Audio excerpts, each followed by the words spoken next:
Mon petit chien copain, mon petit chien coquin, petit compagnon joli, gentil. La Dog Attitude. Une rubrique à du chien. Bonjour, c'est le retour de votre rubrique consacrée aux chiens Dog Attitude proposée par l'association Éducation Canine 31 à la Serre. La semaine dernière, Cécile vous a parlé de chiens et moi je vais continuer aujourd'hui avec un nouveau sujet. L'influence que nous portons sur nos chiens est très forte. D'abord, il faut savoir que le chien est une éponge à sentiments. Il est donc important d'entretenir une relation amicale et harmonieuse pour son bien-être et son bonheur, mais aussi pour le nôtre. En tant que maître, nous exerçons une influence consciente ou non sur nos chiens. Ils possèdent une capacité d'adaptation très importante.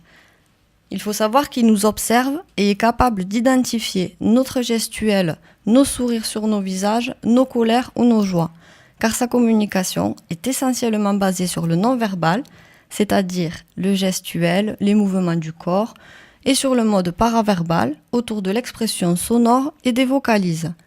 Alors cela est très aidant pour les vies que nous leur avons choisies, qui sont si différentes d'une famille à une autre, ou même d'un pays à un autre. Votre chien est votre compagnon depuis des années, on peut même dire que c'est votre meilleur ami.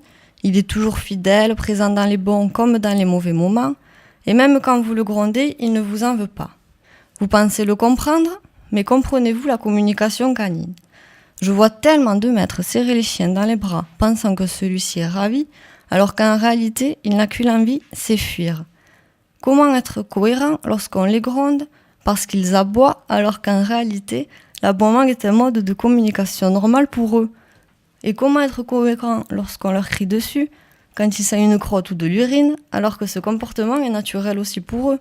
C'est comme ça qu'ils s'identifient et c'est un moyen de communication à distance.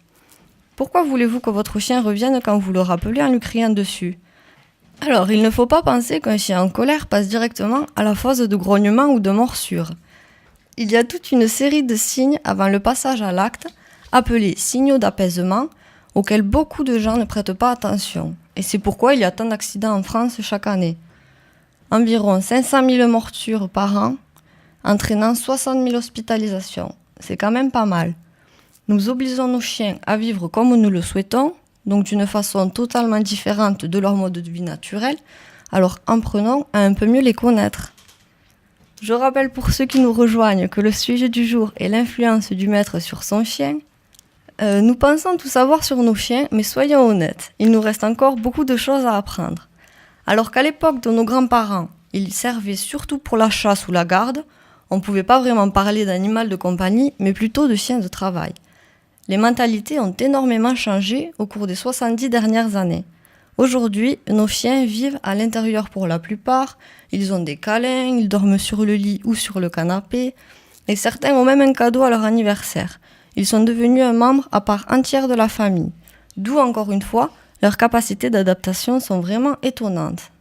Bref, oubliez un peu votre monde d'humain et entrez un peu plus dans celui de votre chien. Vous comprendrez donc que le maître est l'élément rassurant dans les situations de stress. Il est copain pour le jeu, il doit être autoritaire mais pas violent. L'apprentissage par le renforcement positif dit la méthode douce, c'est-à-dire par la récompense, la caresse, le jeu. C'est le meilleur moyen pour créer cette relation de confiance. Petite info aussi, il est important de stimuler son chien tout au long de sa vie pour qu'il soit épanoui. Un chien délaissé est un chien malheureux. Sachez que l'ignorance est la pire des choses pour eux. Beaucoup de maîtres laissent une totale autonomie à leur chien, en pensant que comme ça il fait ce qu'il veut quand il veut et au moins il n'a pas de contraintes, et il est heureux. Eh bien, erreur. Le chien a besoin d'attention de ses maîtres pour être bien. Il n'est pas fait pour vivre seul, même s'il aime bien ces petits moments de tranquillité.